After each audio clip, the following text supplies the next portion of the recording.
Will the boys basketball team please join me up here?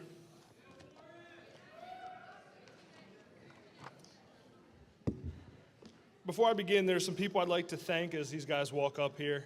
I'd like to thank the administration. I'd like to thank Coach Mack. Special shout out goes to Coach Coker and Coach Milligan. They set up the entire gym for us every home game, and they took a lot of work off our shoulders, so special thanks to them. I'd like to thank Coach Lyons, who was my JV coach. The JV team had a really, really good season, and I have a lot to look forward to next year with those guys. I also like to thank some people who helped me out this year. Tyrell Govan did my stats for me, did a great job. And Katie Mosley, who was the best manager I could ever ask for, she helped me with everything. And then we'll get to Jimmy and how much he meant to us in about a second. The season was a great success. We overperformed in a lot of areas. We led the entire state in assists, finished third in the nation in assists.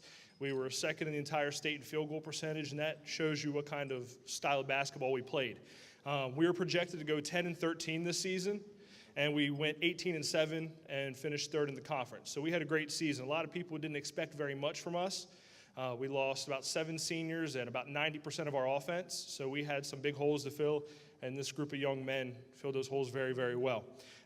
We had 3 players make second team all-conference.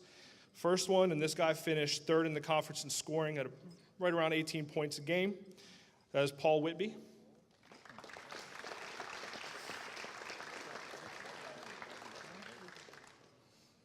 Our second team all-conference player is TJ Scott.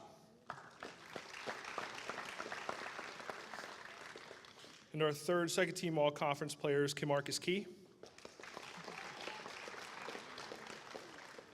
And honorable mention was Poe King.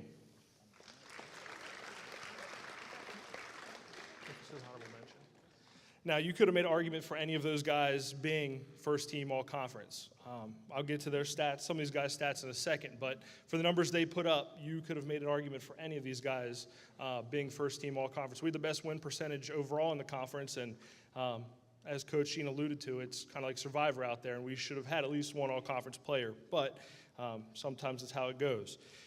We also had 3 academic all-conference players. These guys all have over 4.0 GPAs and are some of the best young men you'll ever find on this campus. They are always the guys that are keeping the team up and excited, and I've had the pleasure of teaching a couple of these guys, and like I said, you won't find too many better people walking around this campus. First academic all-conference player is Thomas Merritt.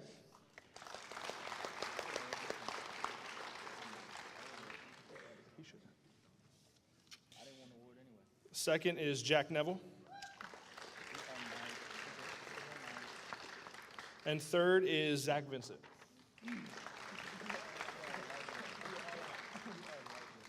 Our most improved player goes to a guy that I've become very close with since I came to Roanoke Rapids. When I got here, everybody told me about this kid they called White Shooter. And if you came to a basketball game, you know who White Shooter is. This guy has range for days. He's just an unbelievable young man, and this year he decided to step up in a big way for us. He told me hundreds of times, Coach, I want to be more than a shooter. I want to be more than a shooter, and he worked very, very hard at it. He led the conference in blocks this season with 2 a game, which, like I said, was double the next closest person, and he doubled his rebounding stats. He doubled every category from a season ago. Like I said, I can't say enough about this guy. The most improved player this year goes out to Zach Vincent.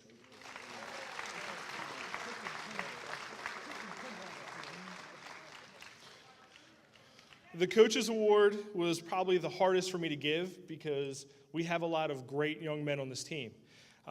This player played for me last season when I was the JV coach and didn't even make it through an entire season before he broke his leg, and we didn't know if he'd be 100% for this season. Me and this young man have a great relationship, and he's like a little brother to me, and he's going to do great things, and nobody can say a negative thing about this guy. He was a leader on our team. He worked extremely hard. He was the only player in our conference to average a double-double, and he had 2 games where he had 20 points and over 20 rebounds. This year's Coach's Award goes to Kimarcus Key.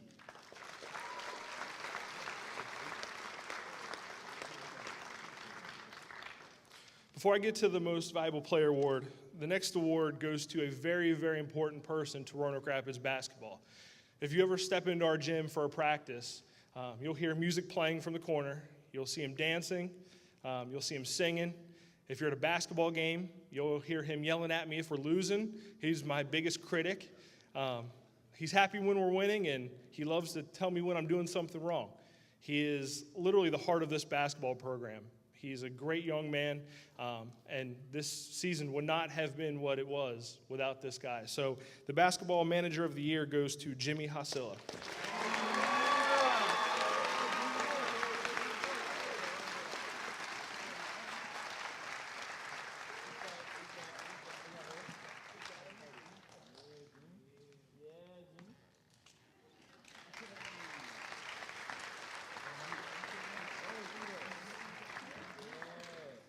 Now, the MVP goes out to a young man I put a lot of pressure on. This guy was expected to do a lot for us. He was expected to handle all the pressure.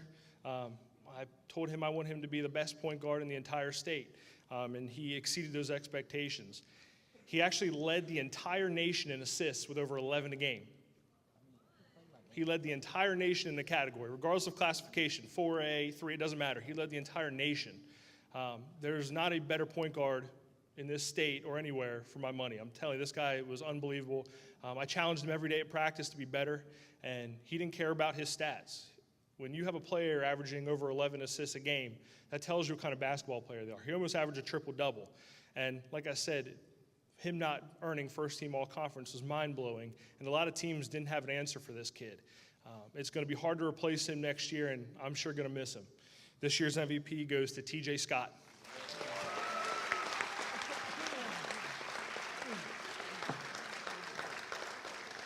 Next up is girls basketball.